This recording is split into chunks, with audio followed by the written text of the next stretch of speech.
Hello, everyone, and welcome to the Parkinson's Foundation program, Women in Parkinson's Disease. I'm so glad that you're here with us today. I'm Sarah Osborne, Associate Director of Community Programs with the Parkinson's Foundation, and here with me today are my wonderful colleagues, Kayla Mead, Sarah Maldonado, Rachel Hausman, and Jenna Lennon. I'm based in Los Angeles County in California, and so the chat is open. And you can find the chat icon. It looks like a little speech bubble in the black bar around your Zoom screen. And we'd love for you to write and tell us where you're tuning in from, and if this is your first educational program.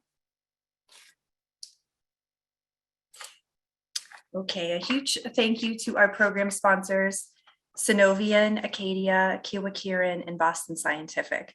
I want to extend a sincere thanks to them for their support of this important topic today, and we invite you to learn more about them at the link that we're going to share in the chat. I want to do a special call out to Platinum sponsor Synovian.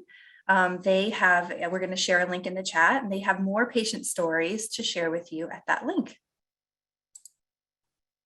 And of course, we can't make these programs happen without the support of our board members, planning committee, and the women who contribute their time and stories to the event. Thank you all. A little bit about the Parkinson's Foundation. Our mission is to make lives better for people living with Parkinson's today until there's a tomorrow without the disease. And we fulfill our mission through what we call our 3 pillars, which are better care, research and education, and advocacy. We provide free resources, including our website, parkinson.org, educational book series, webinars, podcasts, a hospital safety kit called Aware and Care, and our newly diagnosed materials, as well as our toll-free helpline, which is 1-800-4PD-INFO. The Foundation's newest research project is called PD Generation, a no-cost at-home genetics test for people with a confirmed PD diagnosis, and that website is parkinson.org/PDGeneration. We have another study happening right now. It's called Topaz. It studies bone fracture prevention, and you can call us at 1-800-4PD-INFO for more information about that study. And we hope that you will stay connected to us through our helpline and through our website. Okay, a few housekeeping items. We do encourage you to submit your questions and comments at any point throughout the program. So keep that chat going. We want to let everyone know that we are recording this meeting, and then we will post it on YouTube and share all the details in the video after the event. We have a fantastic program lined up for you today. Dr. Indira Subramanian and Dr. Adrienne are joining us shortly at 10:30, and the overall theme of today's event is change. So it's certainly a timely topic with the extreme amount of change that we've all been through in the past couple of years. And of course, change is something that every person with Parkinson's deals with every day. So throughout the entire program today, we'd like to ask you to think about this. What changes have you been through with Parkinson's, and how did you cope with those changes? Please feel free to answer once or multiple times. We're planning to read through some of them in the final segment of the program. So that said, if you'd like to share anonymously, you can send your story through the Q&A, and you would click the anonymous option. And now I would like to share with you a video, very special video, of stories from women with Parkinson's.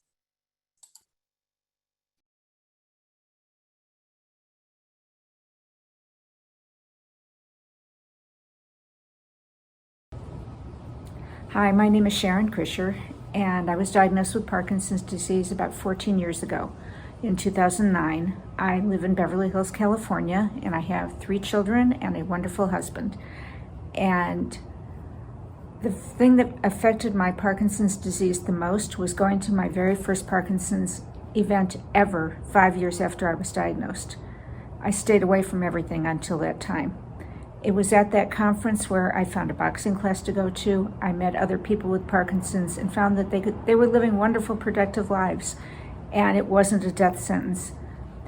So from that point on, I became an advocate for women with Parkinson's, and I started writing my blog, Twitchy Woman, My Adventures with Parkinson's, and I have met wonderful, wonderful people from all around the world who I call dear friends, who happen to have Parkinson's, and we support each other in every way possible. It's a wonderful community, and I welcome you to join us on our journey. Thank you. Hi, my name is Ann Boylan, and I was diagnosed with Parkinson's disease in 2012. And since then, life doesn't take a straight line. It's not just Parkinson's disease one encounters in one's life. And so another huge change was when my husband was diagnosed with dementia with Lewy bodies in 2015. That also happened to be the very first year I became involved with Moving Day through the Parkinson's Foundation, and it brought me into contact with so many positive individuals. And from that came the most amazing fountain of resource and rejuvenation one could ever hope for. My good friends, the instructors at the Mark Green Union City Parkinson's Exercise Program, gathered together to bring into being our very first Parkinson's exercise program. These were opportunities for us to make a difference in delaying the progression of the disease and helping us to deal with a lot of the symptoms. So I would have to say that while Parkinson's changes your life, you can also make a change in the way Parkinson's happens in your life as well. So once I became a caregiver or care partner for my husband, who had always taken care of all the details, all the financial details, all the business details, all the things that run a ship.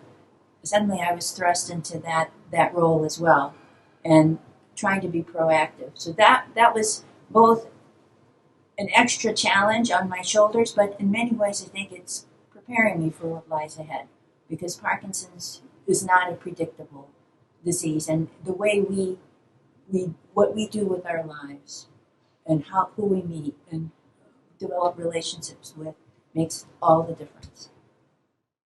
Yes, my name is Marie Cates, and I was diagnosed in 2014. The ways that it's changed my life, Parkinson's has changed my life, is that I can no longer hold a wine glass in the left hand. It's too shaky. So I might need a sippy cup. But the other things are, my friends have reacted so differently. I have one friend that wouldn't hold my hand because of the shaking. And then I have other friends that help me even more than they did before. So it's a balance of what people think and what they might perceive that I'm doing. It's changed my life because I now have to accommodate other people's feelings. The way that I combat the Parkinson's is to exercise as much as I can, read as much as I can on it, be educated, and work with fellow people that do have Parkinson's.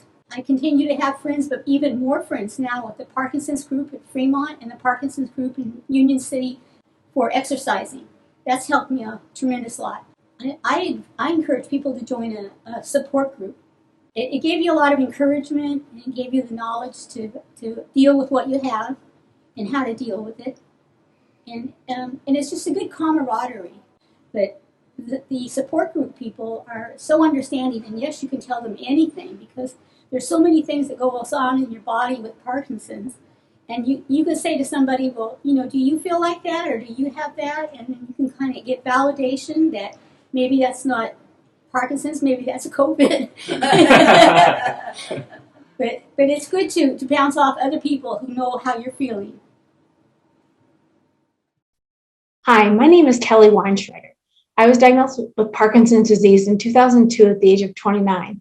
I'm currently 49, and I live in Chicago with my husband David and our golden retriever Archer.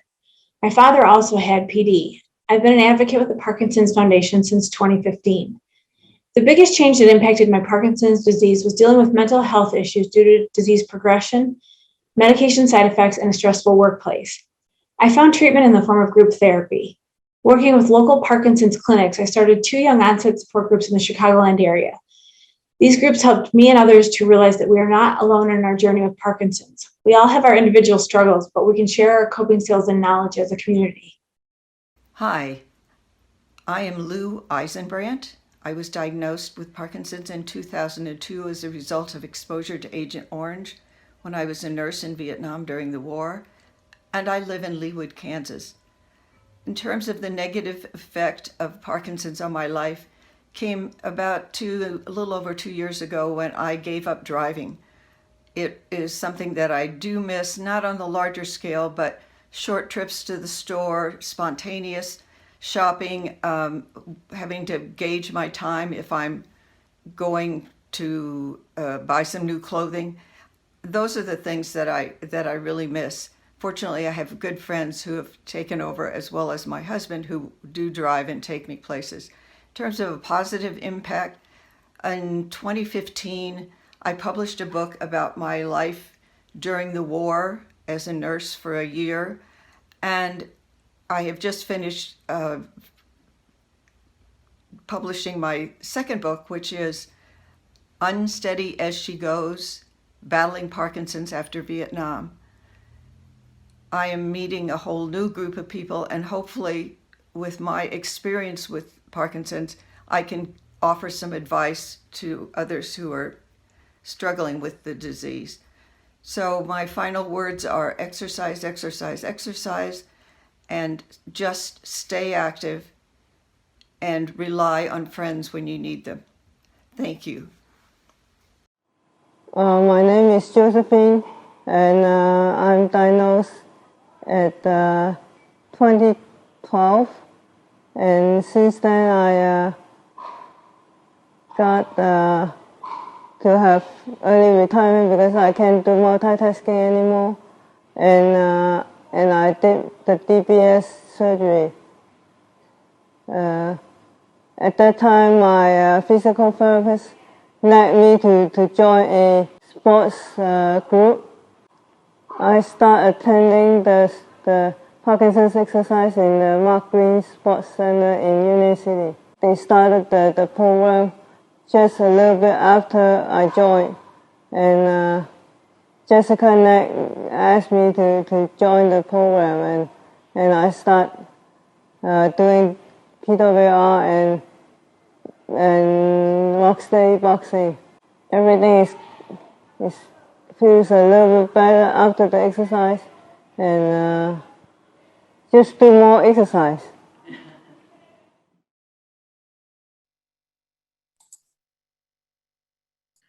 That was some great information in the video. We have several more videos to share with you at the end, so stay tuned for that. Some of the changes included shifts in friendships and relationships, giving up driving, mental health changes, but also finding richer and deeper friendships, finding meaningful support systems, and even having opportunities to share their story through a book or two. We also heard about the ways women live better with Parkinson's, such as through support groups, treatments like DBS, and exercise.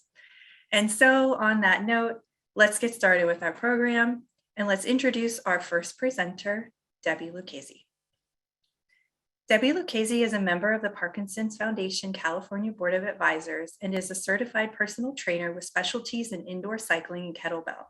She received a SCW Active Aging certification, and at Ageless Fit specializes in fitness for those over age 40. Welcome, Debbie. Hi everybody. This is so strange knowing everybody's there, but you can't respond back to me. So I'll just give you a thumbs up. Number one, it was wonderful to hear those stories. They're very similar to mine. I'll tell you briefly and then we'll get into some exercising. I was diagnosed about 9 years ago. The key I'd like to say is I was misdiagnosed. I went to the doctor, told me he thought I had fasciculation, which I wasn't 100% sure what that was until I read up on it. My symptoms got a little worse, and so I went to go see him again, and he said, gee, I think I made a mistake, you have Parkinson's, and left me in the room alone. So I'm sure a lot of you have those similar stories. What I'd like to say about change is that I was in retail and wholesale for about 30 years, and then I changed careers to become a personal trainer, certified for that, and a cycle instructor. Those things could not have happened at a better time. After being diagnosed, I obviously understood how important exercise was, and I was already doing it. I pretty much call Parkinson's my little glitch. It's something I have. It doesn't define me. A lot of people do not know I even have the disease, but I'm not afraid to tell them about it because I want to be inspirational to people that have just been newly diagnosed. I started with the Parkinson's Revolution. That was my first contact with the foundation. I thought I could be the cycle instructor of the world for everybody, but we were already with another group, and so we stayed with them. So my second year with the Parkinson's Revolution, I was the #2 fundraiser in the country. So if the #1 is out there, congratulations. And again, we're doing it this year in San Francisco. If you're anywhere in the Bay Area, please, I will be leading the ride this time. So with that being said, that's enough about me. Let's start to work out. I'm gonna do some sitting, some standing. Obviously, it sounds like a lot of you have worked out just by a couple of those stories, so you know how absolutely important exercise is. So what we're gonna do is, we're gonna sit in the chair first. If you wanna stand through some of this, I will go back and forth that way. So we're gonna go up with our hands. I like to use visuals. Imagine you are reaching, not for that ceiling, but for the sky. And then go back down again. Please don't take this the wrong way, but I say, inhale the good shit and exhale the bad. Let's do that 2 more times. Inhale, all the way up, and exhale. Then what I want you to do is imagine your body is a sponge. I want you to squeeze and reach one way. And again, we can stand also. Squeeze the other. Again, imagine your body is a sponge. Squeeze and reach. Squeeze and reach. One more time. Squeeze and reach. And we'll probably do these again for your cool down. Squeeze and reach. And I love that you guys are all doing exercise of some form. Now, if you can, grab your knee. Again, if you want to stand and do this, you can. Here. And Mother's Day is coming up, so I would suggest asking for some healthy equipment. Let's take our hand here. If you've never heard, and I don't work for these companies, Theragun or Hypervolt, those are like having a little mini massage for yourself. So we don't need anything else, but we want to stay healthy. So ask for the gift of health for Mother's Day. Stretch. Again, you want to feel this right in the glute. Okay. Now we're going to do swimming without water. Your hands are going to go forward and you're going to go back. You're going to forward again. If you want to stand, forward and back. Is everybody doing this? Forward and back. I was a drama major in college, so my husband always says this is the most exciting thing I can do is have an audience in front of me. All right, we're going to start getting a little blood flow. So I'd like you to start. I've got a timer. I promise I won't cheat you. All right, let's go. If you want to do this sitting down, you can. If you want to do it standing up, you can. Each time you bring that knee up, kind of imagine your core is bringing your knee up, not your knees. Everything is the core, is not just the stomach, it's the entire lower half. March, march, march. You've got 30 seconds, I'll sit for the next one. March. Now, if you're bringing the knee up and you're sitting in the chair, again, imagining your stomach bringing your knee in. You've got 15 seconds left. Also imagine you have a string at the top of your head. Stand, posture, very important. In 5, here we go. 4, 3, 2, and 1. We're gonna do jumping jacks. Now what you say is, I'm not gonna do jumping jacks. I don't have the right bra on. We're gonna go like this. This is great working with just women. So here you go. This is your jumping jacks. You can do jump outs, stand. I do have the right bra on, so I'm gonna do these, but not that many. All right, we're going for another 30 seconds. Again, bring those hands up as high as you can, tap out. And again, if you're sitting in the chair, you're just doing this, tapping out. Little blood flow. I'm feeling a little winded. Are you guys? You've got 15 seconds left. Arms all the way up. Again, core is tight. When I say core, I mean here, right now. In 5, 4, 3, 2, and 1. Good. Alrighty, I've got my little timer. Next thing we're going to do is jump rope. You're going, I don't have a jump rope. You don't need a jump rope. Your hands are going like this. That's your jump rope right there. Ready? 5, 4, 3, 2, 1, go. I'm going to need some water pretty soon. All right, again, if you want to stand, you do that. Okay, so you do not need an actual jump rope. I think that was the most frustrating thing when I first got diagnosed, is that my hands didn't want to do what I wanted them to do. I used to work out all the time. I started working out in 2001 with weights when I ran the Chicago Marathon. Here we go. In 5, 4, and no, I didn't win. 3, 2, and 1. Good. Feel a little heart rate up? Is that good? All right. Again, I always say to my clients, please take this at your own pace. All right. Take a second, get some water. All right, here we go. I know a lot of you do boxing, so I don't even need to tell you what it is, but we're going to do jab, jab, cross, cross, knee drive, knee drive. 1 minute. You can do it standing if you want. I'll do halfway in between. Ready. See, this is hard. I'm breathing heavy. 5, 4, 3, 2, 1, go. Jab, jab, cross, cross, knee drive, knee drive. Who are you hitting? Who are you hitting? Hit him over there, hit him over there. Kill him, get him. 1, 2, 3, 4, 5, 6. I always say it out. Again, make sure the hand comes up and protects your face. And reach and reach and knee and knee. Now I'm going to stand. Reach, reach, knee, knee. Jab, jab, cross, cross. I do this with my clients. Once the pandemic hit, I was working in a gym for 11 years, Equinox, if any of you know. I live in Foster City, which is about 20 miles south of San Francisco. Here we go. You've got 10 seconds left. So now I train all my clients virtually.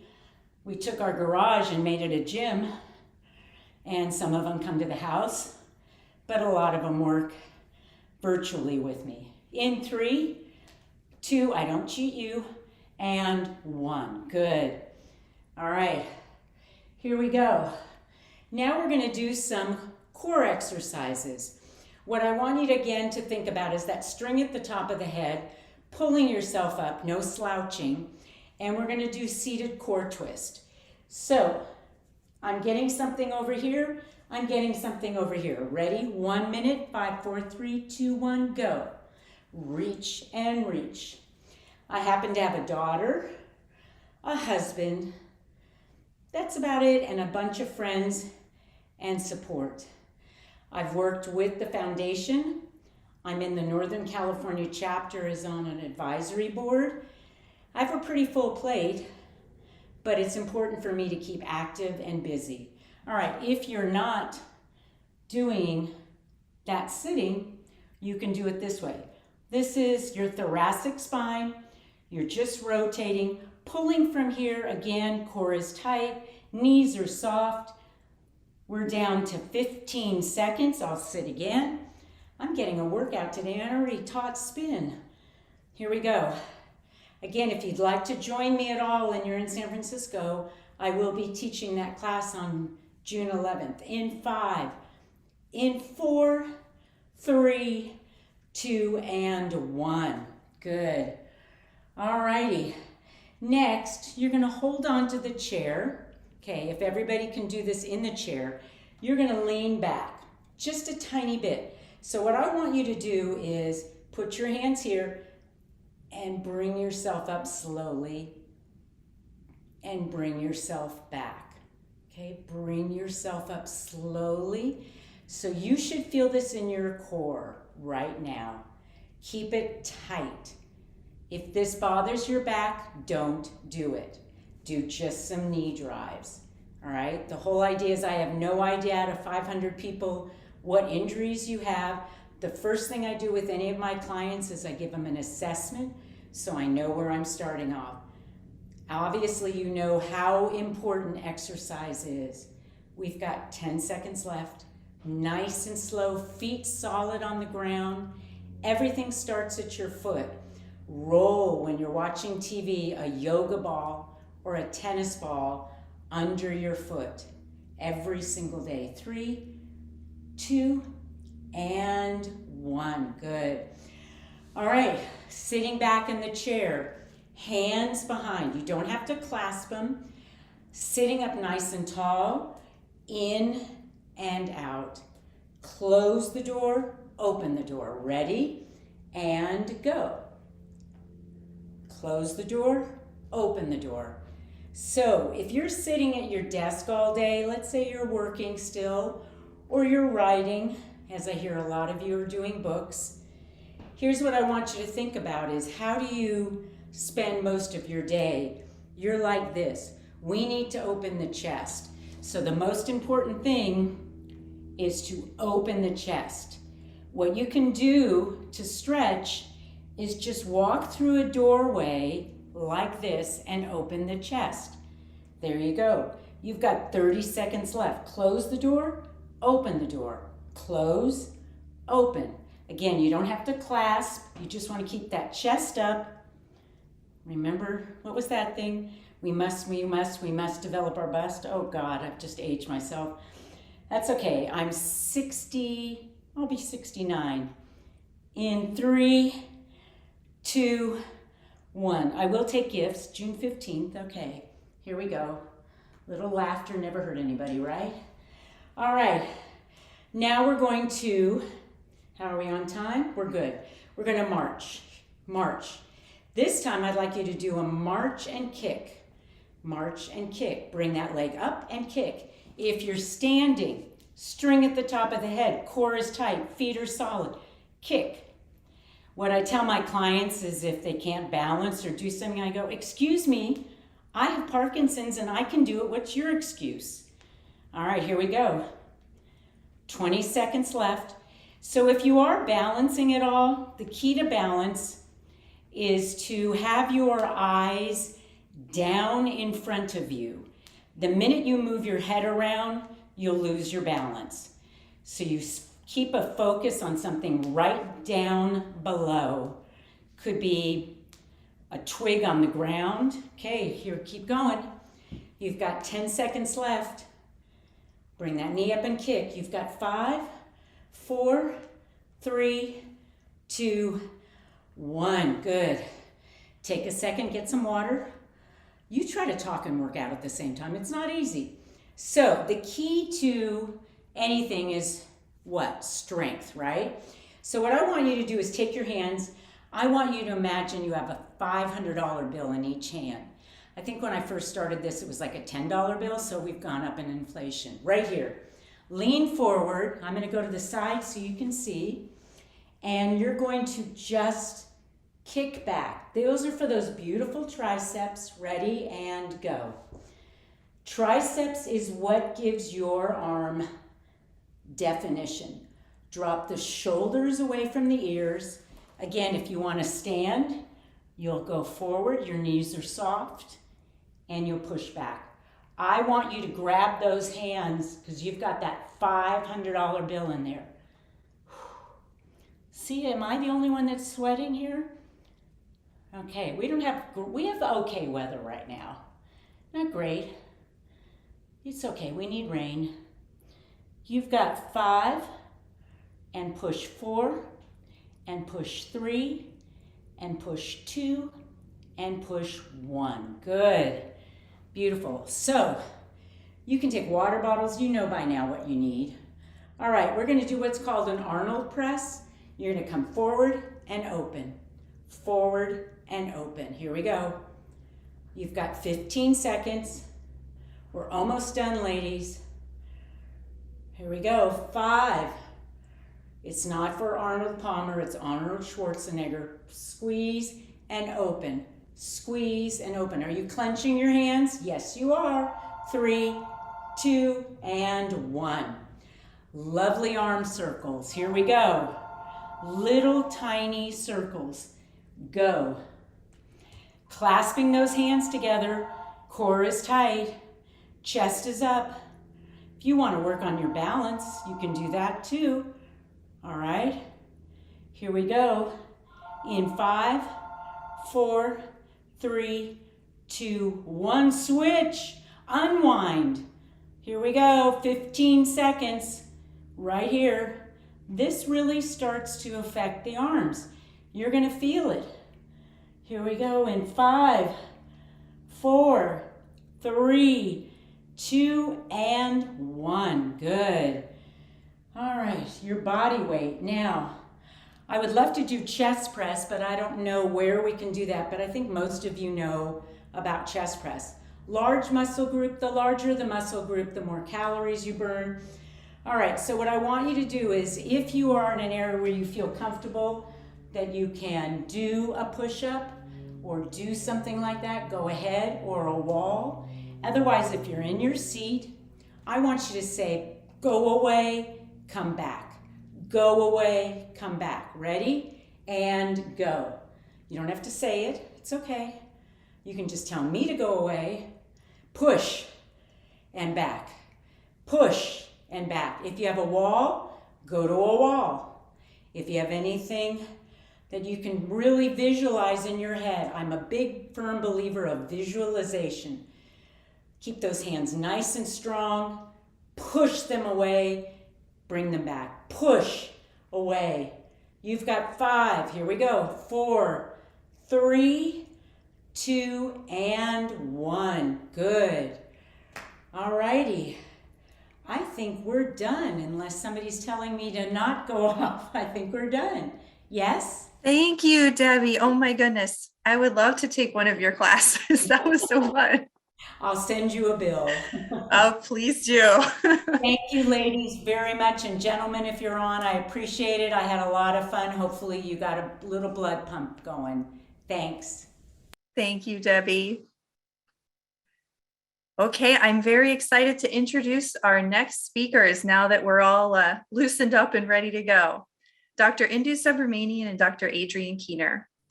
Dr. Subramanian is a neurologist who specializes in movement disorders and has spent over 20 years treating people with Parkinson's disease.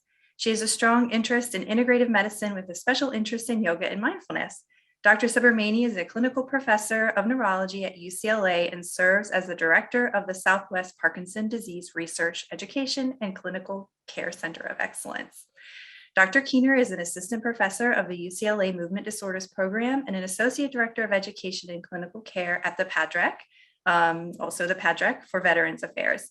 She graduated from the University of Southern California School of Medicine in 2010, where she also completed her residency and fellowship. She's certified by the American Board of Psychiatry and Neurology and conducts Parkinson's research as well. Welcome. Thank you. Thank you all for being here, and thank you to the Parkinson's Foundation for having us. We're excited as we wrap up Parkinson's Awareness Month to focus on women in Parkinson's disease. So I'm going to go ahead and share my slides. And Dr. Subramanian, if you'd like to say a few words of welcome while I pull those up. Yeah, thanks so much for having us. And this is such an important topic that we continue to highlight, and hopefully it'll be evergreen and we'll be able to talk about it and find progress in this area. There's already some interesting collaborations happening, and it's just great to see such a great number of women tuning in to this program. Great. So we'll go ahead and get started. All right, so we really wanted to highlight a publication spearheaded by Dr. Subramanian that came out in the Movement Disorders Journal earlier this year.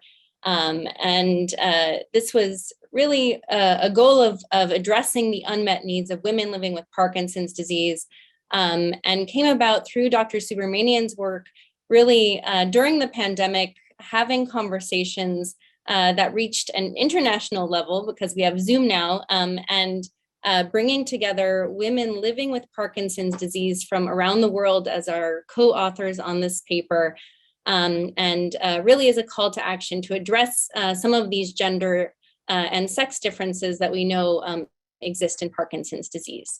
So I'm going to start today by reviewing some of the background and evidence that we highlighted in this publication, and then I'll turn it over to Dr. Subramanian, who will give you all the sort of take-home points to take with you and with your families and your support groups to hopefully serve as a call to action to begin to change some of these.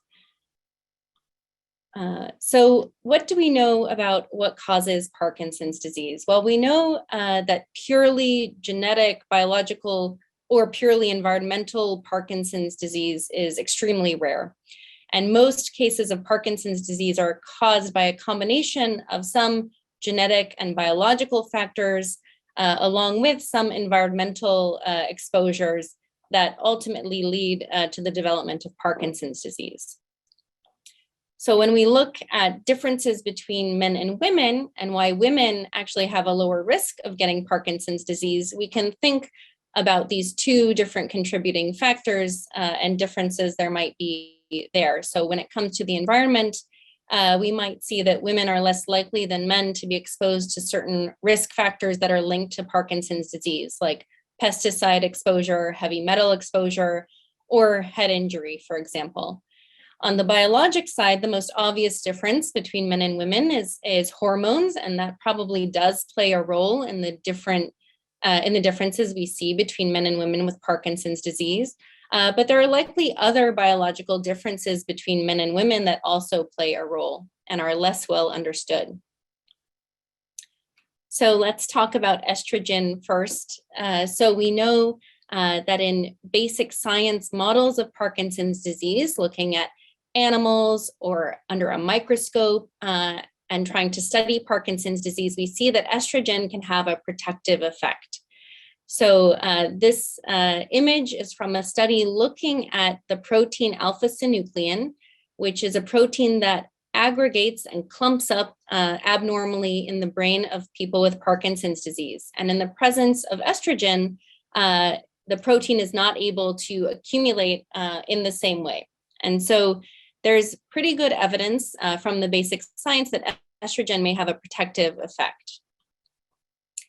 We also see when we look at population studies of women living with Parkinson's disease and those without Parkinson's disease, that estrogen can also play a role. So from a research study that I'm involved with here at UCLA, looking at a population of patients with Parkinson's in the California Central Valley, we have some data that higher estrogen exposure over one's lifetime decreases your risk for developing Parkinson's disease later on. There are several other studies that have similar findings, but there are also some studies that don't show the same effect. So the data here is a little bit less clear. Part of the reason for that may be that the timing and duration of exposure to hormones is critical. So when we look at women using hormone replacement therapy, depending on the type of therapy, whether or not they've had surgical menopause or natural menopause, we see different effects of hormones on Parkinson's disease risk. We also see that estrogen may modulate other common risk factors for Parkinson's disease. So for example, caffeine has been linked to a lower risk of Parkinson's disease, but this finding actually only holds true in men and not in women. And actually among postmenopausal women on hormone replacement therapy who consumed caffeine, they actually had an increased risk of Parkinson's disease. So there's certainly an interplay there between the hormones and risk factors like caffeine consumption. We also see an association with non-aspirin NSAID use. These are medications like ibuprofen or naproxen that's linked to a lower risk of Parkinson's disease in men, but actually a higher risk among women. We also know that other medications prescribed to lower urate, these are medications often used to treat gout, can have an effect of decreasing the risk of Parkinson's disease in men. But in women, this association only holds true in a postmenopausal women where urate levels are more similar to that of men. So we know that there are different factors that contribute to getting Parkinson's disease. But once women and men have Parkinson's disease, we also know that they experience the disease quite differently. And so we'll review a little bit of that here. So we certainly see symptom differences between men and women. On average, Parkinson's disease starts a bit earlier in men and a bit later in women. We also see that women tend to be more prone to develop what we call tremor-dominant Parkinson's disease. We also know that certain non-motor symptoms of Parkinson's disease are much more common in women. For example, women report more symptoms of pain and have higher scores, meaning more symptoms of depression on rating scales. When we look at quality of life in women and men living with Parkinson's disease, we also see that there are different factors that contribute to their quality of life.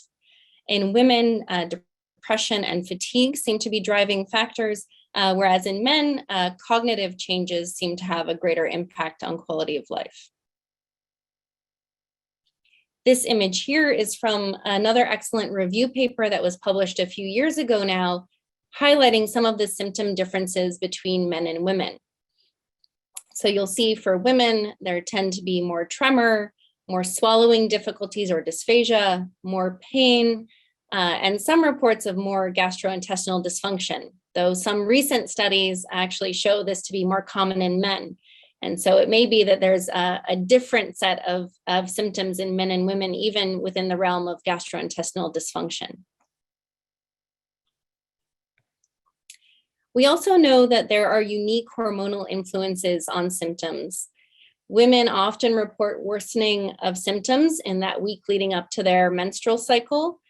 This has led to a question of whether or not adjusting your medications around your menstrual cycle might help to mitigate this, or perhaps using oral contraceptives or other hormonal therapy to regulate your cycle might help ameliorate some of these symptoms. We also see that PD symptoms are worse during pregnancy and in the postpartum era. So for young women living with Parkinson's disease who are planning to have families, this is a really important issue to address and prepare for. We also see that women report premenopausal worsening of symptoms. And in that postmenopausal area, there's one study that suggests that hormone replacement therapy may improve motor fluctuations. So with this in mind, I'd like to highlight this figure from our paper, which reviews different hormonal life stages that women experience that are quite unique, and the different considerations that we have to take into account when treating women with Parkinson's disease through each of these stages.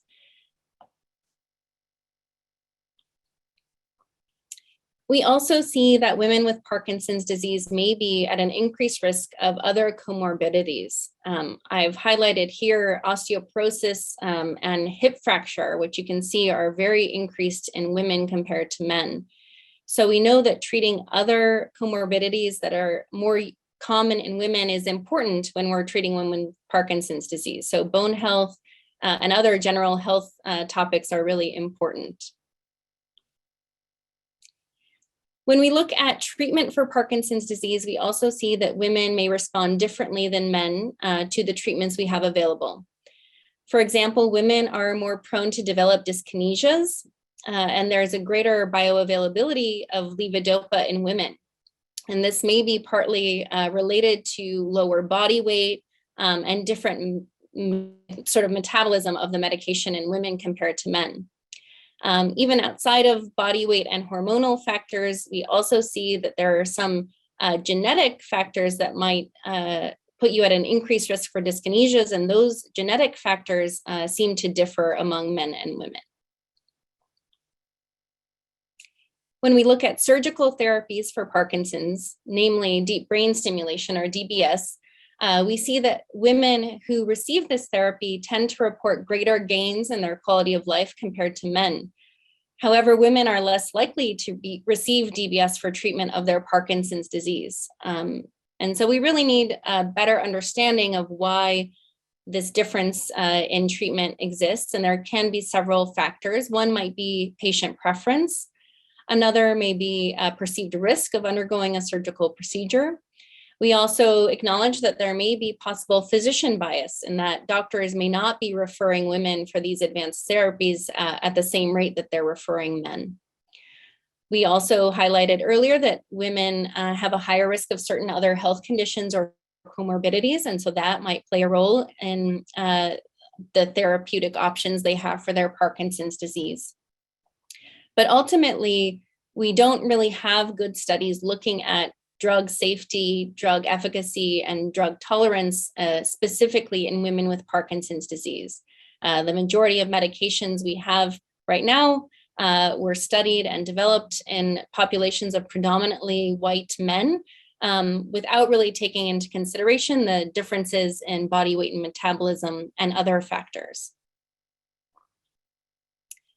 But of course, the first step to getting the right treatment is getting the right diagnosis.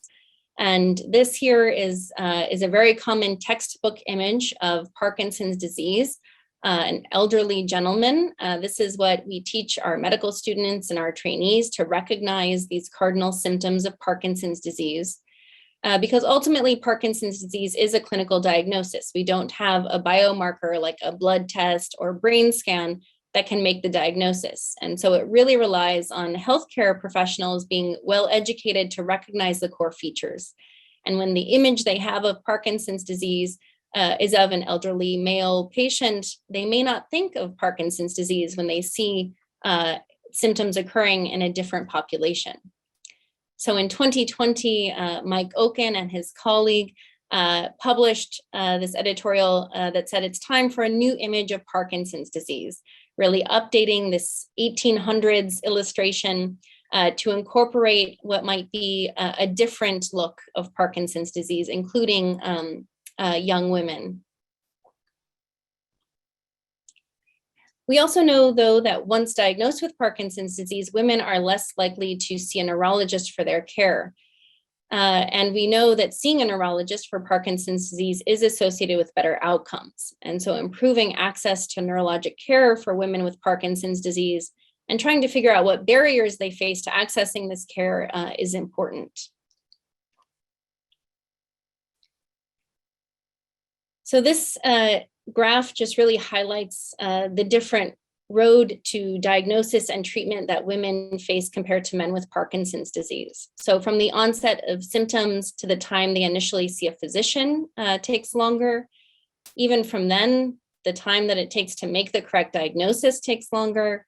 And from there, getting referred to a specialist for care takes again longer. So the delays in care that women face with Parkinson's disease is also another huge gap that we need to address. In the long term, over the course of their disease, we see that women are also less likely to visit a physician, are more likely to be placed in a skilled nursing facility, more likely to receive home health care, and also more likely to receive hospice care. And so even over the course of their disease, their access to these different care environments is quite different. So what barriers could be preventing women from accessing the recommended care for Parkinson's disease? Well, one thing that we really wanted to emphasize in this publication are the psychosocial factors that differ, particularly for women. We know that women often assume a caregiving role in our society. This might be for their own aging parents, for their children, for their partner.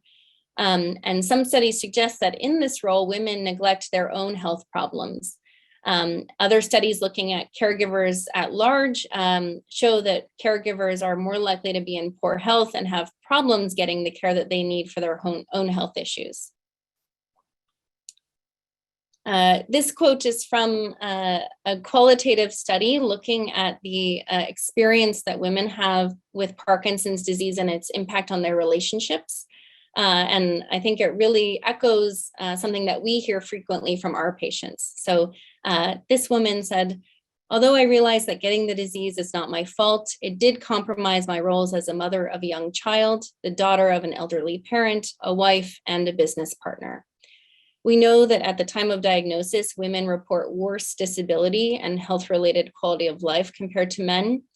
They also experience a change in their femininity and perception of their own womanhood that really can impact their spousal relationships.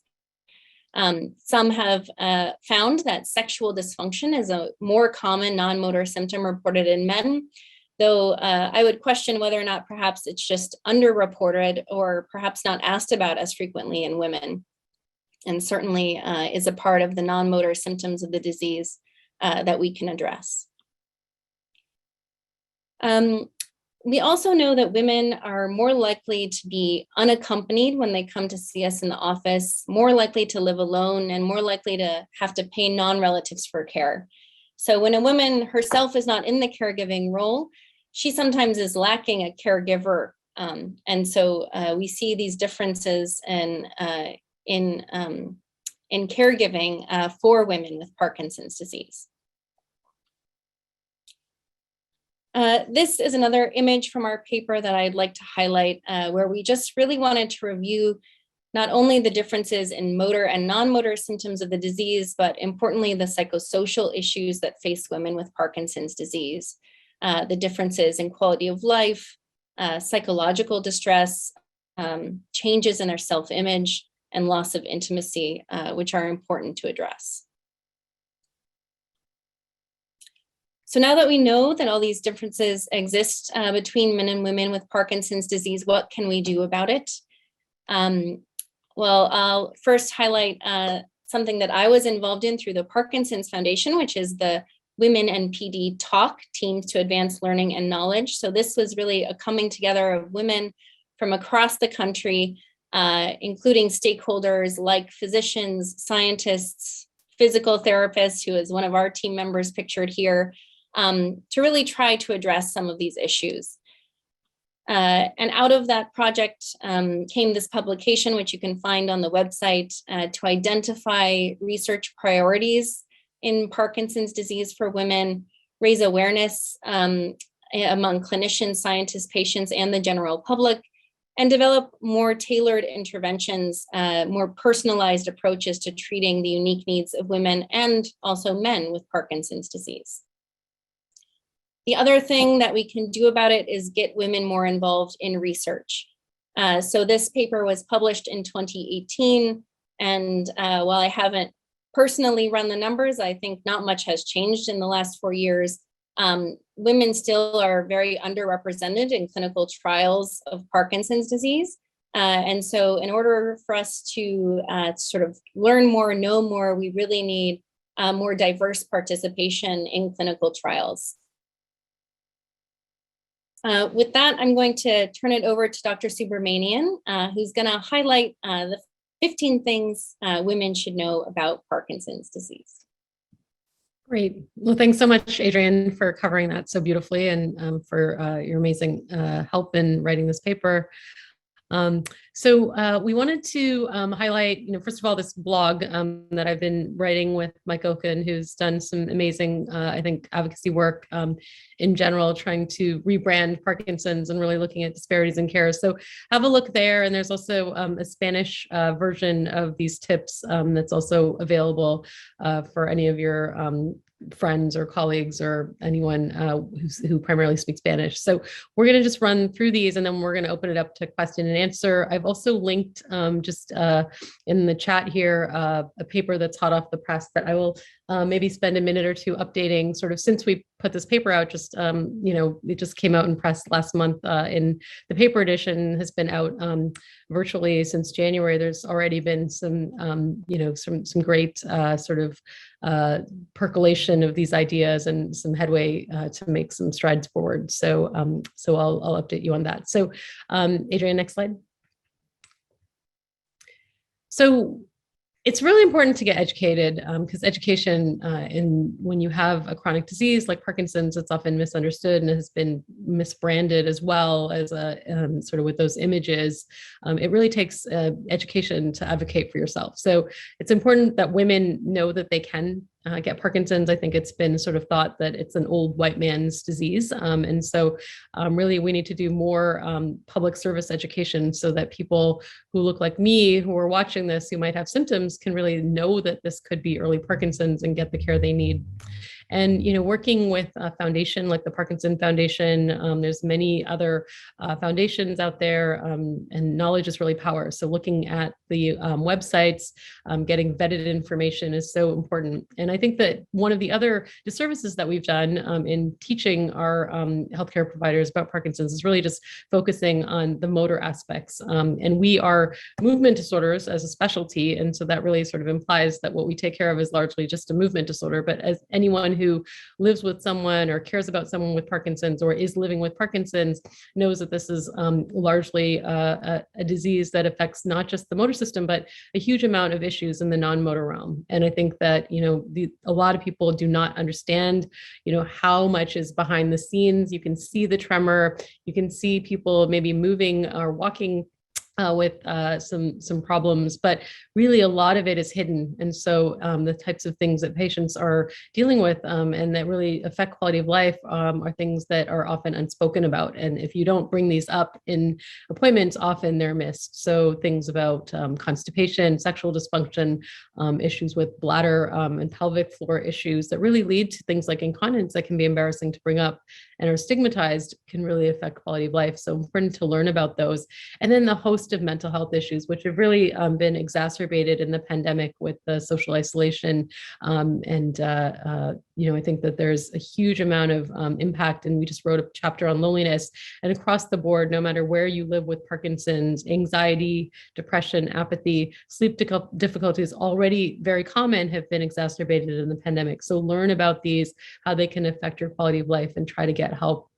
Adrienne showed our pictorial of the hormonal cycle, and many women report that for 1 week out of 4, of their menses, the week leading up to their menses, sometimes the week of their menses, really they feel terrible in terms of their motor symptoms of Parkinson's and non-motor symptoms. And so I think helping to guide us with this, so maybe tracking and understanding that the hormones can affect your symptoms in the perimenopausal timeframes. If you're put on new medications that affect your hormones, these can all impact your not just motor, but non-motor as well as mental health issues in Parkinson's. So knowledge is power. Next slide. So then, advocating yourself to get the care that you need. So Adrienne mentioned that a lot of women don't even get to see a neurologist, let alone a movement disorder specialist. And, we are subspecialized, but we are often also a rare bird across the globe. And even in the United States, depending on where you live, there are very, very few neurologists who know about Parkinson's or a movement disorder trained in many parts of the country. And so really advocating for seeing a movement disorder neurologist is key. The key time points that we've identified are at diagnosis, to make sure that you have the right diagnosis that we're treating. Also, if you're thinking about getting pregnant, see the movement doctor so that they can collaborate with your OBGYN before you get pregnant, because there might be certain medicines that are unsafe. For example, amantadine is not safe in pregnancy. We might need to change your medicines around, make sure that you're on the right treatments. Other time frames that are risky in terms of worsening of motor symptoms include the menses, as we talked about, the perimenopausal time period for women. So maybe a yearly check-in with a movement disorder doc would be optimal, and then more frequently as needed. Often as women, and as Adrienne had mentioned, women come in by themselves. And so anything you can do to bring in an advocate, and we've really been talking about this more and more since we've put this paper out, that, bringing in somebody even from diagnosis and learning about who that person is going to be in your life, including them in the dialogue, bringing them into visits early on is actually pretty important. A lot of the times people get the diagnosis and they end up isolating, they're embarrassed, there's a stigma, they tend to be separated from sometimes the people that love them the most and that can advocate for them. And then when they really need an advocate later on, then that person is no longer in the picture because they've been left out. So figure out who that person is. It may not be your husband or your spouse. It might be your daughter. It might be your sister. It might be another woman, your best friend from when you were little. So think about that really hard and find out who that cheerleader is. It's also important to find out, find a caregiver or a healthcare provider that you feel listens to you. It's important to feel seen and heard. A lot of the patients that we've been talking to have felt that that has not been the case. And so even if it may not be the movement neurologist, find somebody on the team that you feel really can care about you and listens to you and can then help advocate for you. And that person may not just be a neurologist or a movement disorder doc. I think we really have to expand sort of the circle of care to think about all the people that may help you from a holistic health perspective. That might include a personal trainer, a coach, a yoga teacher, a psychologist, a physical therapist, many, many types of folks. And even in some communities, maybe a spiritual leader, a sorority group leader, just really think about who those people may be that influence your health and maybe engage one of them. Next slide. It's really important as women. One of the things that we figured out from this paper and has affected us, I think, even as women who are healthcare providers and some of our co-authors who are also living with Parkinson's, who are healthcare providers, who are women, is that we tend to put ourselves last. It's really often that we take care of everybody else in our lives, our kids, our husband, our mother-in-laws first, and then we don't go to our own appointments. We don't get those mammograms. We don't get to see the doctor. And so thinking about that oxygen mask analogy, putting on that oxygen mask so that you can be the best person that you can possibly be, and then it'll allow you to take better care of yourself is just so key. And then wellness also is important. So taking that time to find proactive lifestyle things that you feel that you can do every day, that you're in control of from a lifestyle choice perspective is so key. And thinking about really what brings you joy, what brings you meaning, what do you love to do, and finding more ways to bring that to your daily life is just really, really important, along with things like sleep, hydration, a healthy, balanced diet, thinking about your bone health, things like that, finding ways to bring exercise daily into the mix. All of those things are so key. Next slide. And as part of that wellness prescription, a lot of my work in the last couple of years has been around social connection and really looking at the effects of loneliness, which is hugely impactful on motor and non-motor symptoms in Parkinson's. So it's really so key to think about who you can bring into your circle of care, not just from a healthcare provider perspective, but also the community and your family and the people that you love to be around. And so bring an advocate into your office visits. That, again, could be your best friend, as we mentioned. Who's going to be that cheerleader for you? And not just one person, but maybe think of a tribe of friends that you can kind of connect with and different people that you can call on different occasions, get together. The sisterhood can be really magical. And I think we see this, in events like this, and many of the women's support groups that are out there are starting to really formulate, worldwide sort of connections.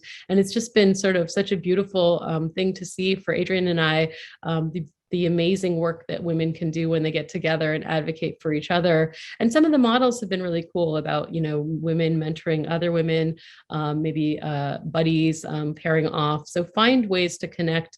There's ever increasing sort of options. We've listed some here, and we can make these tips available to the Parkinson Foundation to spread around. And as we've also translated these into Spanish as well. So really, think about who really fills your teacup and surround yourself with those people that nurture you. Next. And finally, I think, we've really shown that the voice of women has not been heard historically. And hopefully just putting this paper together and having something that you can print out. This is open access now through the Movement Disorders Journal. And the paper that I also put in the chat is also open access. So getting educated, but then also taking that extra step to get involved with research. We don't have enough women participating. And so when we don't have enough women, we're really just reflecting then, the views of research that has been done on white men who are affluent, who are largely North American, who have wives that bring them in.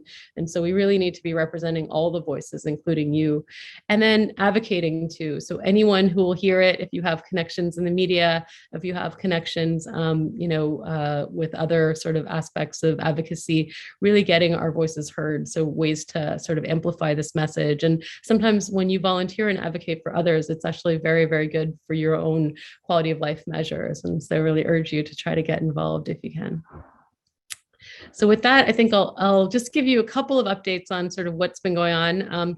So one of our co-authors, Annalene Osterbahn, is a really amazing OBGYN, and she just had her fourth child, beautiful baby with while being Parkinson's.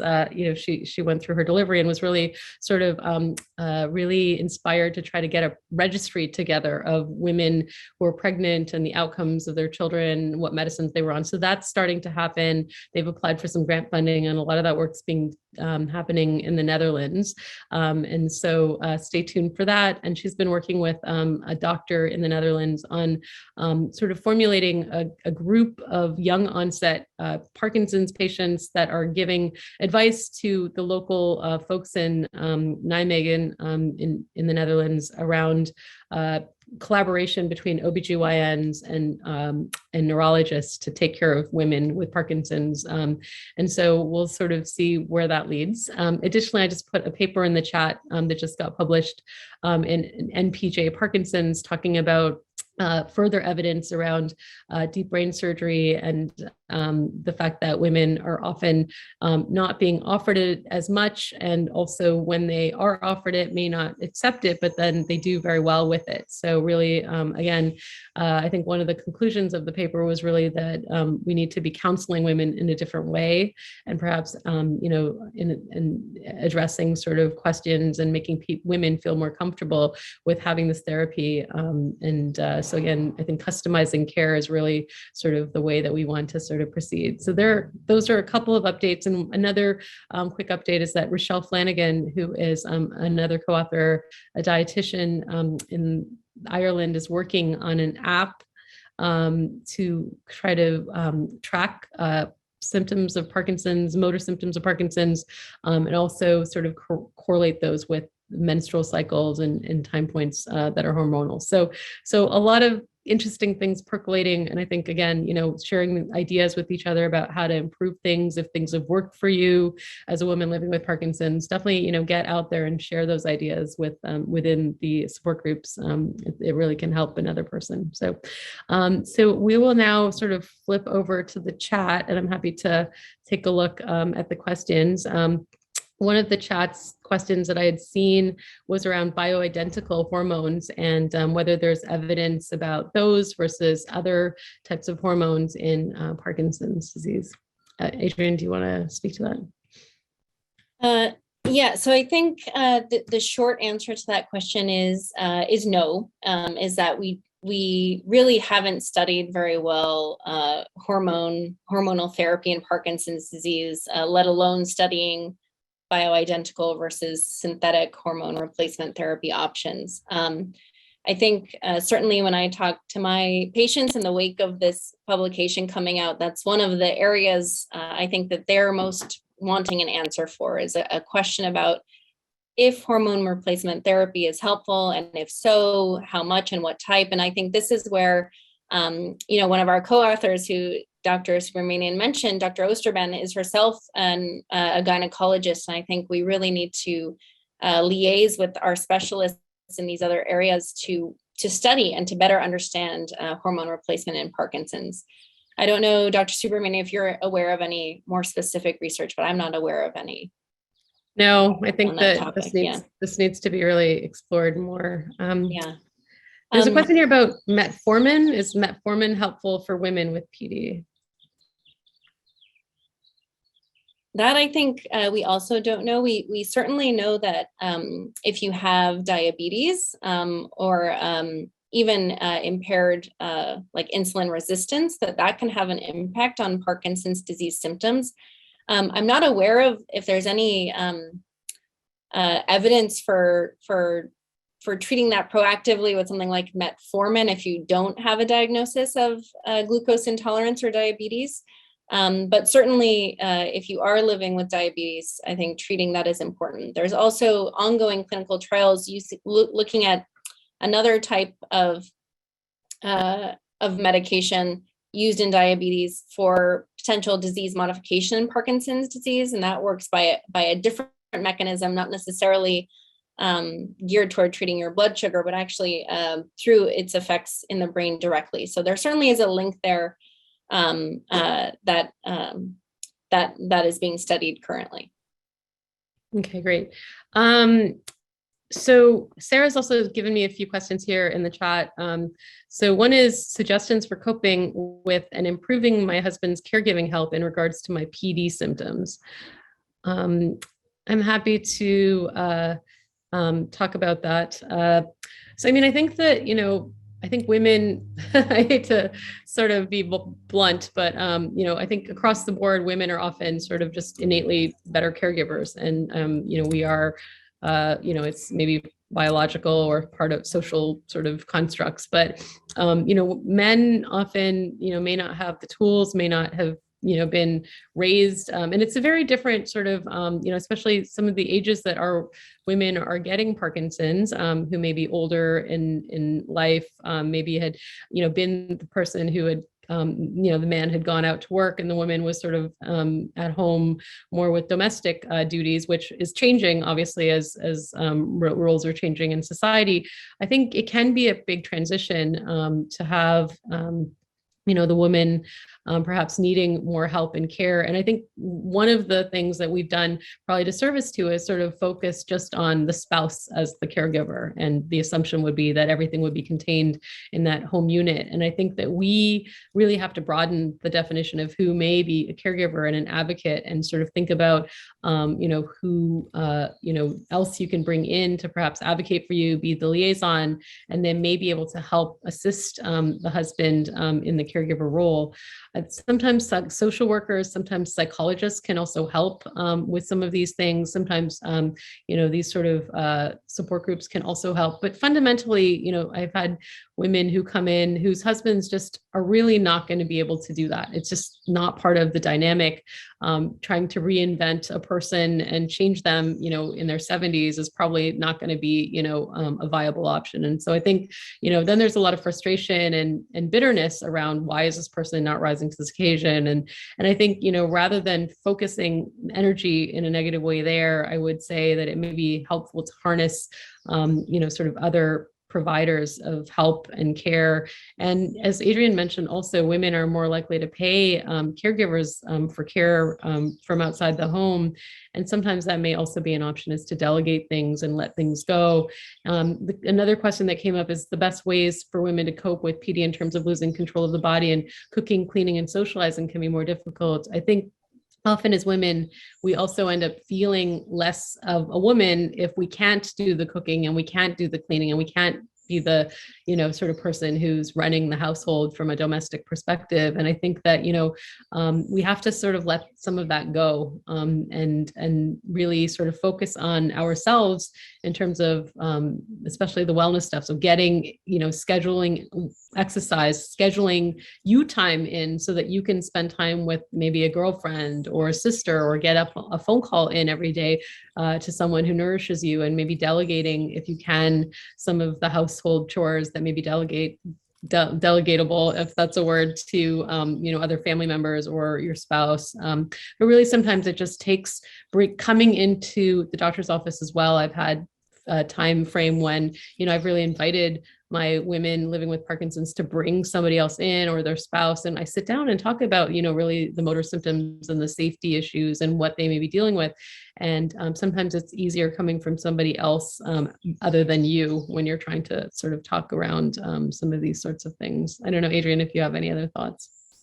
Yeah, no, I agree. And I think one area certainly that has been developed is doing some support for caregivers of women with Parkinson's disease. So finding resources, if your spouse is interested in upping their game as a support person or caregiver, where can they turn to get these tips? So I think not only having support for the people living with Parkinson's disease, but also supporting those around them to really be better caregivers. There's a question in the chat also I'll pose to you, Dr. Subramanian, asking about the role of a DAT scan in diagnosing Parkinson's disease. So maybe you could talk about that. Yeah. So, I mean, DAT scans are basically this functional neuroimaging test. So it's different than an MRI or a CT scan. So MRIs and CT scans show you kind of like the anatomical structures, the physical things, and can show you if some like a tumor is in there or stroke. What the DAT scan shows, it's a type of SPECT scan where we inject a radioligand. It's a tracer, and then we sort of image the brain and see what types of things are picked up. And we're looking at dopamine transporter, sort of imaging is what's looked at. And it's really, when it first came out, it's been out in Europe for a while. It was branded as something that we could use instead of a movement disorder neurologist exam or a neurologist exam to say if you have Parkinson's or not. And I think that that's absolutely not what I think that it should be used for. In fact, you and I joke, Adrienne, at the VA that we have yet to really order one of these. So I think in the hands of a good clinician, Parkinson's is a clinical diagnosis where we look for certain motor features right now, stiffness, slowness, tremor. It's the accuracy of diagnosis is definitely higher if you see a neurologist and higher if you see a movement neurologist who sees these patients day in and day out. So I think if there's a question mark of, I have these symptoms, who can best diagnose Parkinson's, it's probably going to be seeing a neurologist, getting a history, getting a physical done by them, maybe seeing them over time, trying a medication, seeing if you respond to certain types of treatments. And then kind of it's a formulation that we sort of give. We have a sense of, yes, this could be the disease process. And then we sort of use medicines and get more sort of comfortable with that diagnosis over time. These imaging studies are really, I think, for unique situations when we as Parkinson's neurologists need maybe an extra sort of layer of information. And it's really in settings like, if we're thinking about deep brain surgery and if the tremor looks a little interesting and weird, and we're not sure if there's a Parkinson's component and we're trying to pick where to put this electrode, then we would maybe order it. Or if somebody's on psychiatric medications for psychosis, we're not sure if the receptors are being blocked, and that's what's causing the Parkinson's symptoms. So it's a sort of a very unique sort of case-by-case situation, but it's also very operator dependent and reader dependent. So you want to go, if you're thinking about this, probably get the movement disorder neurologist to order it for the right reason, have them help interpret it. And I would just not walk in and just order it through a primary care doctor with a radiology center, because often it leads to more questions than answers, unfortunately, with the technology that we have right now. Is that anything else to say there, Adrienne? No, I agree. Thank you. Yeah. So there's a question here about, is pain different for women with Parkinson's disease than for men? And a lot of people have been talking about the fact that pain is their worst symptom in the chat. Yeah. You want to answer that, or I can? Either way, I guess I can say a few words, and you can as well. Yeah, I saw some comments about considerations even of having surgery, like for your low back pain or something in the setting of Parkinson's, and pain also being its own issue in Parkinson's disease. And I think the bottom line is that it is complex. We know that pain can be sort of its own symptom of Parkinson's disease, and the type of pain that people can experience can be quite different. You can have pain from muscle cramping and stiffness. You can also have pain from neuropathy or, numbness and tingling type pain that can affect the feet more commonly. You can also have more general pain that might actually be caused by a change in your brain and the way your brain is interpreting signals causing pain. We also know that low back pain is quite common. And so, of course, when you also have Parkinson's disease on top of some arthritis changes that might be happening, then it can certainly exacerbate your pain, and changes in your posture can exacerbate that low back pain. I'm going to actually ask Dr. Subramanian to continue talking a little bit about pain, because there's a question here too about the role of acupuncture, and she actually has a background also in integrative medicine approaches. So Indu, would you like to comment a bit further on pain and maybe also address the role of acupuncture there? Sure. So I think we're still doing a lot of studying around pain. And I think the group that's doing the most amazing work, in my opinion, is based in the UK, and Professor Ray Chowdhury with Dr. Bannister are working in this field and doing some really interesting sort of looking at subtypes of different folks and looking at gender and even racial and ethnic sort of differences a little bit in pain. So I think, there's a lot, because pain has so many layers. I think, there is an affective sort of a psychological component as well. And depending on your cultural context, it can also, influence how you express pain and cope with things as well. So I think it is very complex, and I don't think we have the answers to women versus men. I will just say with the question about acupuncture, so there has been an interest in acupuncture. There's been some studies, one by Benzie Kluger, looking at fatigue. The problem with acupuncture is that it's very hard to control for acupuncture, because you go in and you meet somebody who cares about you. It's often in a very calm setting, and they, sort of spend the time and energy over sometimes an hour or two placing needles. And, it's a very sort of therapeutic environment. So what would be the control for acupuncture has been questioned. And so in Benzie's study, they looked at, real known sites versus sham sites of acupuncture. And what they found was actually that both groups actually did better with respect to fatigue, was what they were looking at in that study. Professor Chowdhury has looked at some studies with pain. There's some early evidence that pain seems to be better in Parkinson's. I think where the money is for acupuncture is largely probably going to be in the non-motor realm. It's probably not going to be a great treatment for things like tremor or gait, which we have, sort of had some studies that were negative. But I think it's going to be in things like possibly anxiety, possibly sleep, possibly pain, these sorts of things. So I think we still don't have great evidence, but I think, you can try it if it works for you for a non-motor symptom, that's great. And often, things like the VA is now offering it to our veterans. And there's been a growing body of knowledge of this. But I would do it one thing at a time. So I would, if you're going to do an acupuncture intervention, go through the period of treatment for how many ever weeks it is without changing anything else, so you can really get a sense of what it's doing in your body. There's a question here, Adrienne, about night sweats. I have extreme night sweats 3 to 4 times a night, requiring changes in my sheets, clothing each time, every night. Lack of sleep is a problem. Any thoughts on that? My neurologist has tried a number of medications without success. Yeah, so night sweats are often a perimenopausal symptom. And so I would go back again and ask, sort of looking to that hormonal status, thinking about getting perhaps a gynecologist involved who might be able to help treat that. There are some specific antidepressants, for example, that have been shown to be more effective for what they call vasomotor symptoms of menopause, or, night sweats, hot flashes.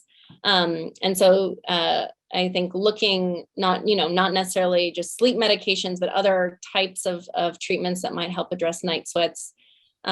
We certainly know that getting a good night's sleep is really valuable in Parkinson's disease. So I think, again, involving your whole care team and looking sort of holistically, even beyond just your Parkinson's disease, at ways your sleep might be impacted is important. So there's a question here about Mediterranean diet, keto diet, intermittent fasting to increase autophagy, for example. Can that help Parkinson's patients? So I think that the evidence at the moment is very reasonable for Mediterranean diets. There's also been sort of an emphasis on plant-based whole foods, sort of lots of fresh fruits and vegetables, healthy fats, sort of things like olive oil, nuts, seeds, those sorts of things probably are important. Hydration is also really key in Parkinson's, because some of our medicines can affect blood pressure regulation. So those are pretty sort of reasonable things.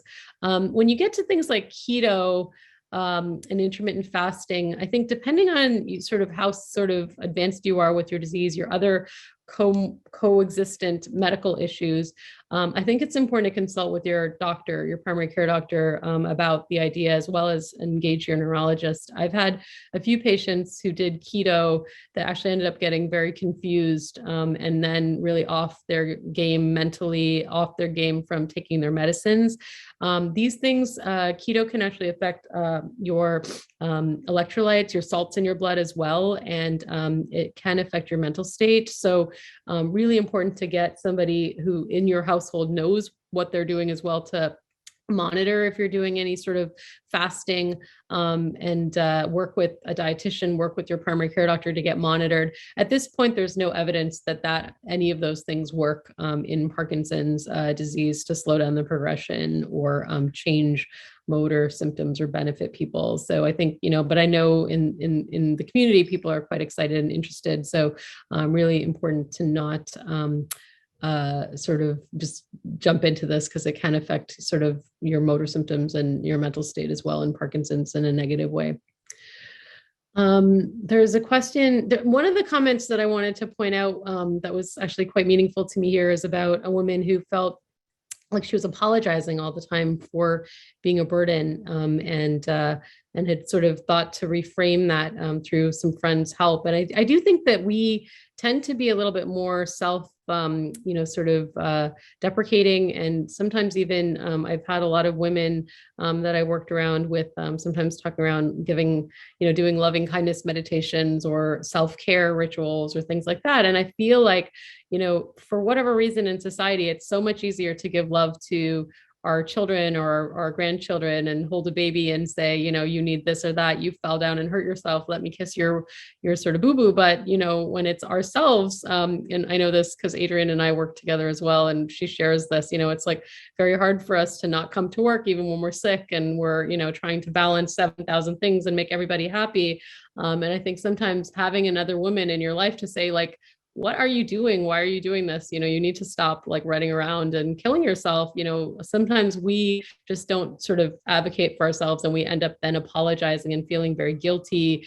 There's a lot of shame. There's a lot of stigma. There's a lot of, feeling bad about not being able to do for everybody else. And I think if nothing else, hopefully this can allow us to see the faces of other women that are also sort of living with this, and how, many of us are the same. And when we target sort of this sort of disease process of chronic disease, get a diagnosis, it's just so important to bring that self-love in, to take care of yourself, to take your medicines, to bring advocates, to do sort of the daily exercise, getting sleep, taking care of, the things that you need to do for your own health, bone density tests, mammograms, all this stuff.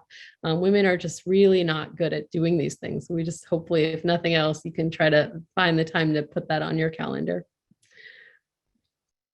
We probably have time for maybe one or two more, because I know we wanted to open it up to some other folks. There's a question about traveling. Any advice or resources for traveling with someone who is in more advanced PD? Is it even possible for them to fly? So I love to travel. It's like something that is, when you talk about joy and meaning, my life would not be the same if I couldn't travel. It's just something that we do as a family and always have. So I'm always a little bit more lenient on trying to get people to travel, because I know I love it. So I would say resources. So definitely asking for help at the airport, getting a wheelchair. And this is even for people who may not be that advanced, but if there's, what ends up happening at some stages of Parkinson's is in stress and sometimes visual clutter, like a lot of people coming and going, that's time frames for when people freeze. Sometimes getting through security and tight spaces can be very stressful, forgetting your pills somehow, not remembering where they are in your carry-on. So keep your medicines on your carry-on luggage, and always keep that with you in your purse or on your person, because it's a very often that people get separated from their luggage, and that's one thing. A second thing is asking for a wheelchair or extra help at the airport, traveling at times when it's not that busy. So not going on everybody else's spring break or Christmas vacation times. Hopefully you have a little bit more luxury if you're not with little kids, and you can go at other times. Maybe if you can go upgrade if you have the ability to business class or higher class, so that you have a little bit more room and access. Maybe picking an aisle so that you can stand up and move around a little bit, so that you're not feeling kind of stuck in the by the window, and it's harder to get to the bathroom, things like that. Taking regular breaks to use the bathroom on the plane, so that you're not waiting until you absolutely have to go and then it's an emergency, things like that. And then maybe getting on the plane a little earlier, and then waiting for everybody to get off before you try to get off, because often, again, that's when all those people are trying to get out, that's when, it's often very stressful, and you feel like you're holding the plane up. So hopefully that's helpful. But, depending on how sick somebody is, I think it's often reasonable to travel, into later stages if you have the help. And, it's also important. I think people have been stuck at home in the pandemic, and then they all of a sudden want to get on a huge European adventure. I think taking bite-sized pieces, so going to San Diego, maybe if you live in LA for an overnight trip, seeing how you do in a hotel, then maybe traveling to the East Coast with a slight time zone change, and then maybe making another bite-sized sort of trip. So, easing into it, because, travel has changed. I think it's important to realize, sort of some of the barriers for all of us, not just people with Parkinson's. So taking those bite-sized sort of pieces and factoring in time zones as well with taking your pills. So I often tell people to maybe take an extra dose or two if that's in the time frame of their travel. And then when they get to the new place, then reset the time zone to the new place. If it's in Asia, put it, maybe take an extra dose or two while you're traveling to get there, and then get on the new time zone. Hopefully that's helpful. I think we're kind of almost at the end of our time here. Hopefully we kind of captured some of those. Yeah, people are saying pre-board. That's right. They always allow my dad to board in the first. Yeah. So it sounds like a lot of people are excited to get out there. So so hopefully we've been somewhat helpful. A lot of the questions were kind of all over, and we try to do our best to capture some of them. But thank you so much for the opportunity to come and talk to you today. We really are, loving the energy of the women connecting with each other. And it's just been so magical to be able to see all of you and share this information. So download the paper, share it around. It's available now with open access, and you can even check in with the DBS one as well. Thank you again for the opportunity. Adrienne, did you want to say? Yeah, no, thank you, everyone. I've tried my best to be I'm frantically typing, trying to ask some of the remaining questions we didn't get to. And I think Sarah and the Parkinson's Foundation team has put some links to some resources they have on their website too, which they'll talk a little bit more about that might address some of the questions that came up. But thank you all for all of your questions and a great discussion, and for allowing us this opportunity to share something that we're quite passionate about. So thanks again. Thank you so much for being here. We appreciate you so much. It was so much great information. So thank you. Okay. All right. So I want to quickly share, so what we're going to do is collect a lot of the information that was shared in the chat today, and we're going to compile it to send out to everyone after the event.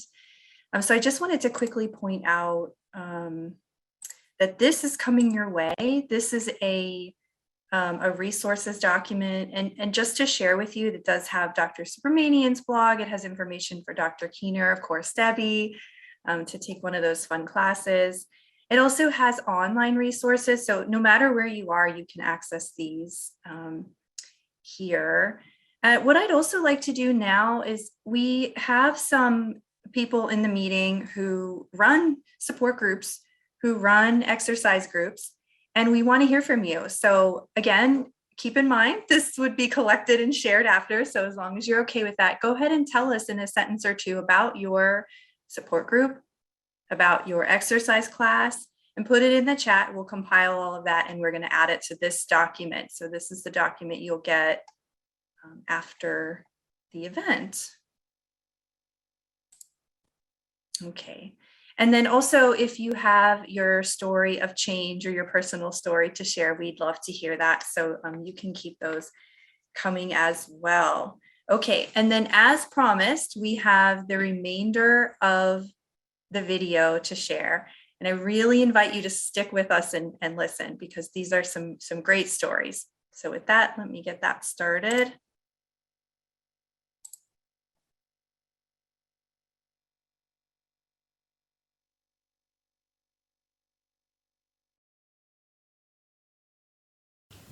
Hi, my name is Valerie.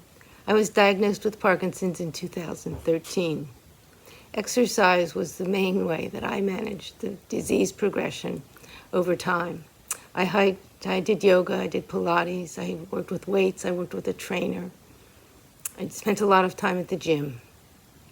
When COVID closed the gym in 2020, I was very upset. I found an excellent resource in the Parkinson's website. Fitness Friday downloads span several years, cover many modalities, different levels, different lengths of exercise time, and they're an excellent resource. I use them very well. I hope you can too. Thank you. Bye-bye. My name is Denise. I reside in Morgan Hill, California. I was diagnosed in 2018 with Parkinson's disease. The change in my life. I went to a neurologist regarding a tremor and assumed that I would get a diagnosis of essential tremor. Boy, was I wrong. After running through some tests, the doctor promptly gave me a Parkinson's disease diagnosis. This is the day that I will always remember. With those words, I felt that my life vanished in front of my eyes. I stopped listening as he continued to talk. I came back to reality for a few moments and said that he gave me a death sentence. He said no, I would have quality of life. In that instant, my reality changed. The doctor's casual diagnosis hit me over the head like a brick. Just a moment before, I was a person with plan and purpose. That was the before Denise. Now, I am no longer that person, but was a person with Parkinson's. Well, what does that really mean? The whole body is affected, the family is affected, the animals are affected. I felt like we were in a time warp, receiving a new reality. I had so many questions. Who am I really? What future do I have? Is this disease degenerative? How quickly will I move through the stages? Will I lose my independence? I see my life floating away as I knew it. What do others see or perceive when they see the tremors? Can they tell? I don't want to be different or thought less than. When and who do I tell was a big decision. I tried to hide my tremor and my micrographia handwriting, which were a few of the symptoms, while with people in social settings, work settings, personally and family. I wanted to appear normal, not different. Clearly, I had not come to terms with life as a person with Parkinson's. How I adapted to change. It took a while, but I changed my purpose and intention. I decided to educate myself and do daily research. I applied to attend the Parkinson's Foundation Research Advocates, formerly known as PAIR program. We were trained and certified to work with researchers. This was the best and worst move. The worst was to deal with my fears of what if. The best was attending training with medical professionals, care partners, patients, scientists, industry, government, and people connected with Parkinson's. I was in a room of people with Parkinson's here to learn and share. Everyone was open with their diagnosis and the impact on their lives that they had Parkinson's, but they were now willing to move forward. I had a new support group and met many new friends. I was ready to move forward to begin a life of Parkinson's advocacy. There were two areas of focus for the advocacy. The first area was research and patient engagement. One, to tell the story of why research is necessary and how we can be a part of the solution. Our participation can have impact on research, treatment, and therapy. Number two is to include people with Parkinson's and their care partners who have lived experience and are equal partners in research decision-making. And the third one is engage people with Parkinson's and care partners early and often throughout the research process. The second area of focus for me was to drive Parkinson's awareness. The first was to work with underengaged communities and bring awareness. The second is help others to find resources and support. And the last is to join in and learn, to help myself and others to be counted and to be included and be part of the solution. Hi, I'm Erlinda Asagra. I was diagnosed with Parkinson's disease December 2017. And since I got the diagnosis, I became a little bit more anxious. I'm not able to join my sister doing line dancing because of my balance issues. And then I reduced my hours from work. I used to work 40 hours and went back to 32. However, I was challenged by the diagnosis of the Parkinson's. I challenged myself to continue working for about 3 more years because I told my doctor that whatever my job is, I was an advice nurse.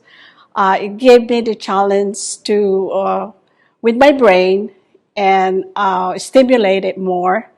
And I continued to do that until December 2020 because of the pandemic.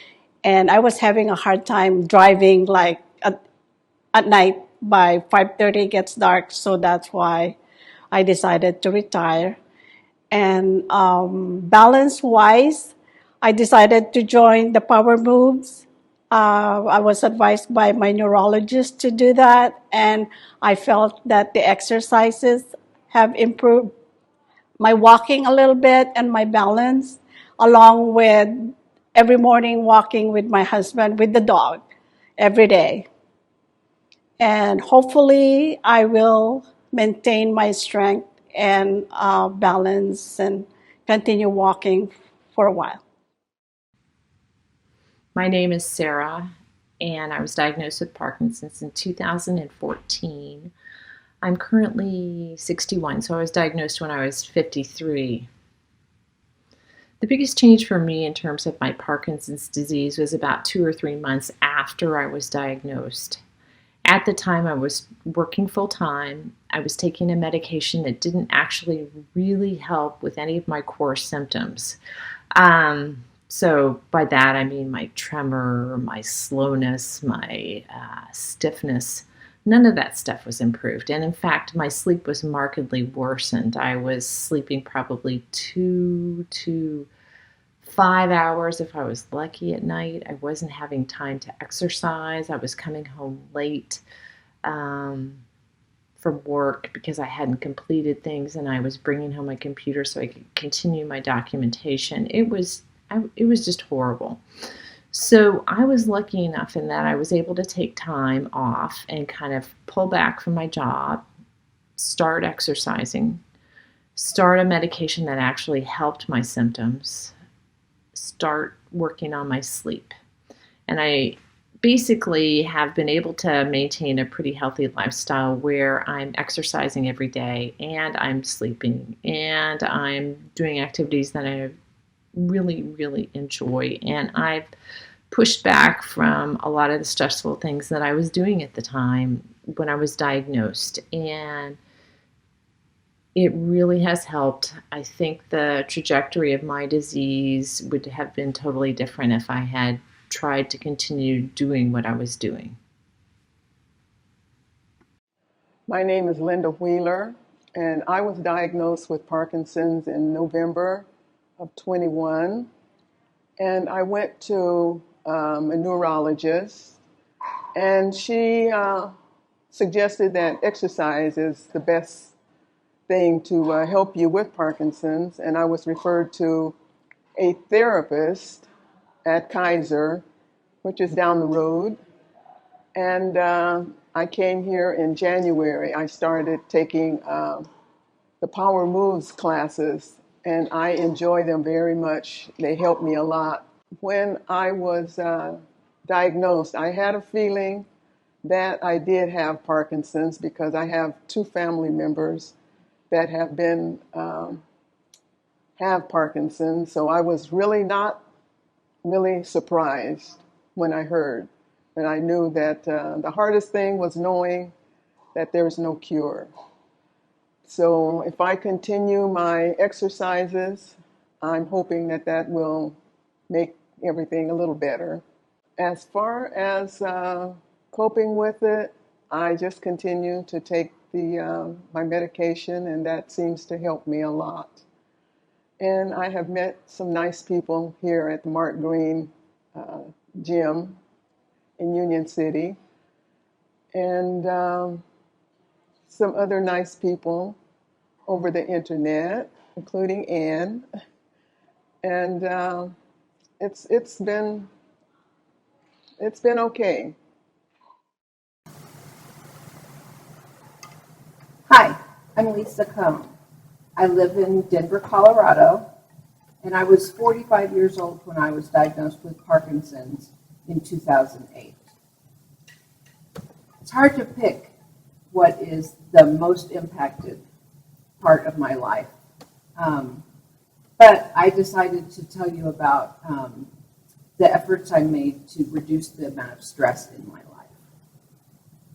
life. It's not possible to remove them all, of course, but that would be nice.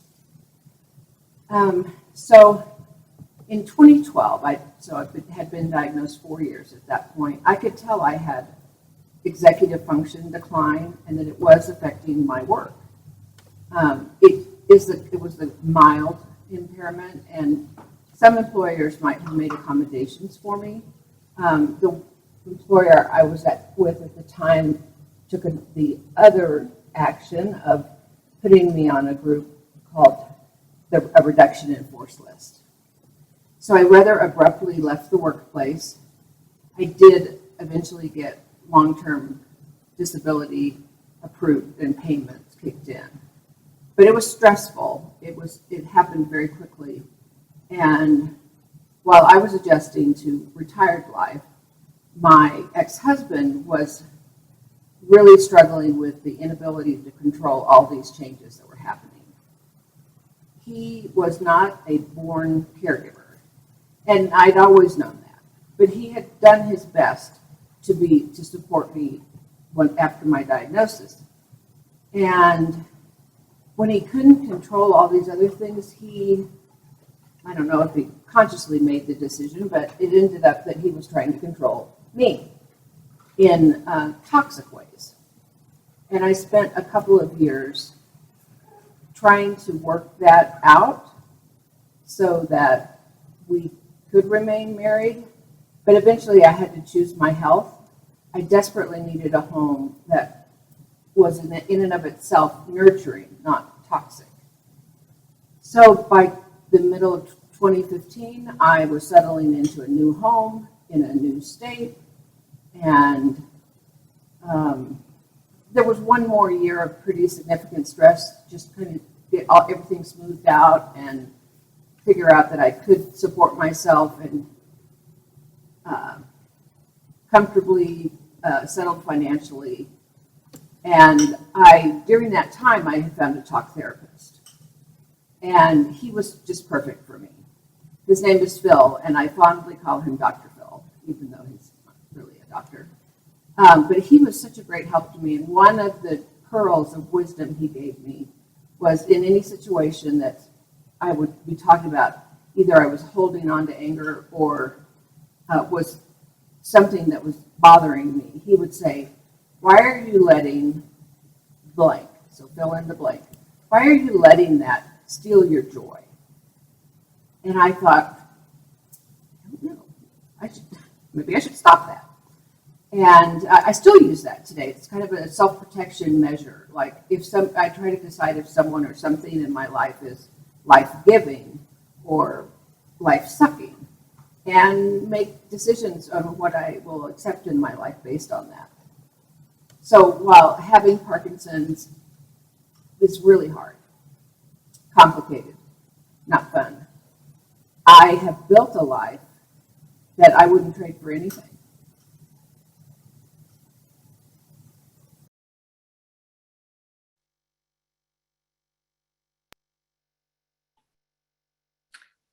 And with that, we will begin to wrap up today's event. My hope for today is that you are inspired to be engaged in your community of women with Parkinson's, and that this event serves as a catalyst to connect with others along your journey. As we've heard from our speakers and many women today, there are friendships to gain, therapies to explore, and lots of exercise to be had. So I ask that you stay with me for just one more minute so we can properly thank our speakers and sponsors. And as a note, there's going to be a brief survey right after the meeting ends, and we'd love to have your feedback. So thank you to Denise Coley, Ann Boylan, Sharon Krischer, Debbie Lucchese, Dr. Indira Subramanian, and Dr. Adrienne Keener. Another thanks to our program sponsors, Synovian, Kiowa Kirin, Acadia, and Boston Scientific. And many thanks to all of you for attending, learning, and sharing with us today.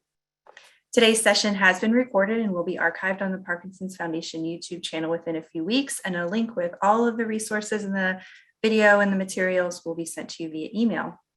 If you had a question today that wasn't answered, or if you need help getting started on your next steps, please reach out to us by calling 1-800-4PD-INFO or email helpline@parkinson.org. You can use that same contact information to order our free resources, educational books, or hospital safety kit. We thank you again for joining us today. Stay safe.